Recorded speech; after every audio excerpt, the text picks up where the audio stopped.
Përshëndetje shenja demit, kjo është panorama e interpretimit javor. Pas lutjes dhe meditimit, kartat i ndava në 4 sfera jetësore, të cilat janë gjendja juaj, familja, dashuria, puna dhe një prizëm orakull. Në gjendjen tuaj personale kemi kalorësi i kupave, njeriu i varur, kulla, djalli. Kalorësi i kupave nënkupton se ju hyni në këtë javë me ndjeshmëri, me zemër të hapur, me dëshirë për të ndjekur një ndjenjë, një person ose një marrëdhënie. Ka romantizëm, ka idealizëm, ka një lloj besimi tek ajo që ndjeni.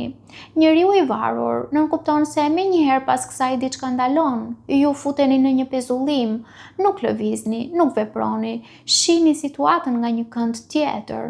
Duket se ka pritje, reflektim, sakrificë të heshtur. Më pas vjen kulla, që është një realizim i fortë, një tronditje, një e vërtet që nuk mund të shmanget më. Diçka që e kishit ndërtuar në mendjen tuaj ose në pritshmëri, bie, rrëzohet, shëmbet. Karta e djallit nënkupton lidhje të fortë emocionale ose varësi, frikë do të thoja unë, zemërim ose diçka që ju mban të lidhur edhe kur e kuptoni që nuk është e shëndetshme. Pra duket se ju niseni nga ndjenja, ndaleni për të reflektuar dhe më pas përballeni me një të vërtet që ju çliron, por edhe ju trondit. Ajo që ju mban nuk është vetëm dashuria, është edhe varësia emocionale. Në këtë proces vjen një moment i fortë ku kuptoni diçka që nuk mund ta mohoni më. Mund të jetë një e vërtet për një person ose një sjellje që ju hap syt, por edhe pasi e kuptoni këtë, djalli tregon që ende ka një tërheqje, frikë ose inat të fortë. Nuk është e lehtë të shkëputeni. Kartat këshillojnë të mos ngatroni emërtime të tjera me dashurinë. Ajo që ju mban të lidhur fort, nuk është gjithmonë ajo që ju bën mirë. Kalojmë në familje. Në familje kemi kalorësi i monedhave, mbretëresha e shkopinjve, gjykimi në të kundërt, temperanca në të kundërt. Në familje kemi një rrjedhë të ngadalt, por me tension të brendshëm. Kalorësi i monedhave nënkupton se gjithçka ecën ngadalë, me rutinë, pa ndryshime të mëdha. Ju ose dikush është i qëndrueshëm, por jo fleksibël. Mbretëresha e shkopinjve nënkupton një figurë të fortë, shenjë zjarri, e drejtë për drejtë që merr rol drejtues, ose mund të jeni ju që konvertoheni në këtë lloj figure. Por gjykimi në të kundërt nënkupton shmangje të një vendimi të rëndësishëm, mospranimi një të vërtete ose refuzim për të reflektuar mbi një situatë të caktuar. Temperanca në të kundërt është mungesë balance, energji që nuk përputhet, tension i heshtur. Duket sikur gjërat në sipërfaqe duken të qeta, por brenda ka një çeku i libër që nuk po adresohet në familje dhe duket sikur situata vazhdon në një ritëm të zakonshëm, por ka një situatë që nuk po trajtohet në thelb. Një person merr kontrollin ose dominon energjinë, ndërsa një tjetër shmang përballjen me të vërtetën. Kjo krijon një ndjesi të pashprehur tensioni që nuk shpërthen, por ndihet. Kartat këshillojnë të mos e lini një çështje pezull vetëm për të ruajtur qetësinë. Balanca nuk vjen duke shmangur të vërtetën, vjen duke u përballur ndaj saj me qetësi.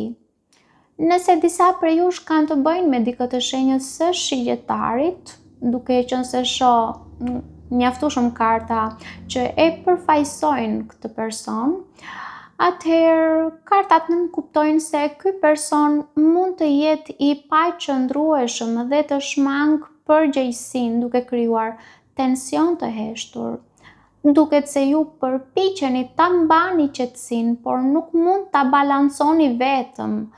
Pra, duhet të vendosni kufi ndaj këtij personi. Kalojmë në dashuri. Në dashuri kemi mbreti i kupave, 3 monedhat, 9 kupat të dashuruarit. Në dashuri kemi një nga kombinimet më të forta emocionale, por edhe një zgjedhje shumë të rëndësishme. Mbreti i kupave flet për një person me ndjenja të thella, por të kontrolluara.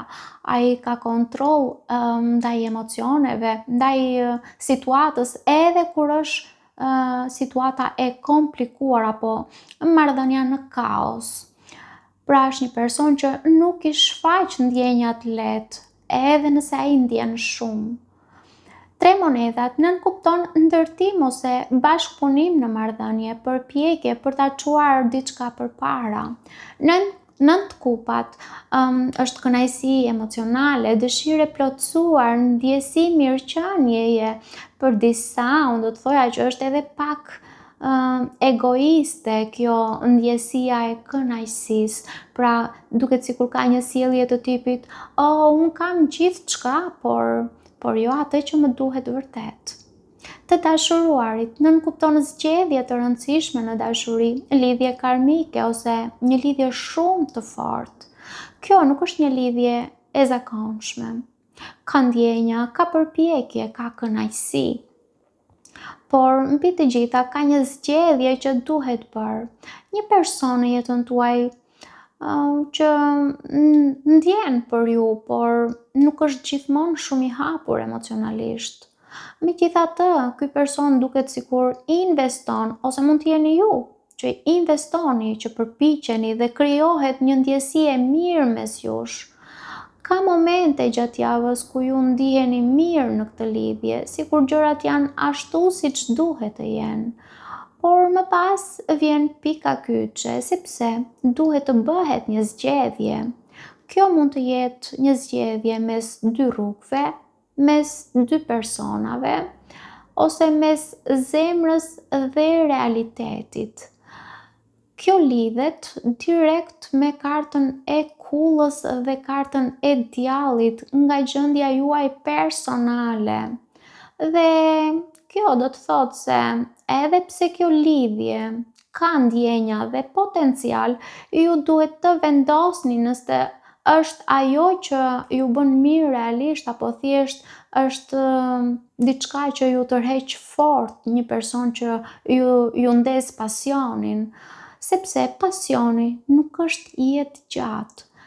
Kartat këshillojnë se ju duhet të zgjidhni atë që ju jep paqe, jo vetëm atë që ju jep emocion. Kalojmë tek puna. Në punë kemi 5 kupat, bota, faqa e monedhave, 9 shpatat. Në punë duket sikur ka një fund. Sikur ka një fund dhe njëkohësisht ka dhe një fillim dhe një ngarkesë mendore. 5 kupat nënkupton zhgënjim për diçka që nuk shkoi siç prisnit. Bota është mbyllje cikli, përfundim, një fazë që mbaron. Faqa e monedhave është mundësi e re, diçka që fillon nga e para. 9 shpatat nënkupton ankth, stres, shqetësim për të ardhmen. Pra duket sikur diçka përfundon, një mundësi e re hapet, por ju ende jeni të kapur në mendime dhe frikë. Pra, duket sikur ju përballeni me një zhgënjim në punë ose një situatë që nuk shkoi siç donit, por kjo nuk nënkupton fund. Duket më tepër si mbyllja e një cikli. Dhe menjëherë pas kësaj shfaqet një mundësi e re, më e vogël, por me potencial. Megjithatë, ju nuk e përjetoni plotësisht këtë fillim, sepse mendja juaj është ende tek ajo që nuk funksionoi. Kartat këshillojnë të mos e përcjellni zhgënjimin e së kaluarës në fillimin tuaj të ri. Ajo që po vjen kërkon një mendje më të qetë dhe më të hapur. Në Prism Oracle kemi dashuri. Kjo javë është thellësisht emocionale për ju. Dashuria është tema qendrore, por jo vetëm si ndjenjë, do të thoja unë, por si një zgjedhje dhe vetëdije. Duket se ju përballeni me një tërheqje të fortë me kartën e djallit dhe një të vërtetë që del në dritë me kartën e kullës në gjendjen personale. Por kemi edhe një zgjedhje të rëndësishme me kartën e të dashuruarve në sferën e dashurisë dhe pyetja për ju është: a do të zgjidhni atë që ju tërheq fort apo atë që ju bën mirë në të vërtetë? Paçim.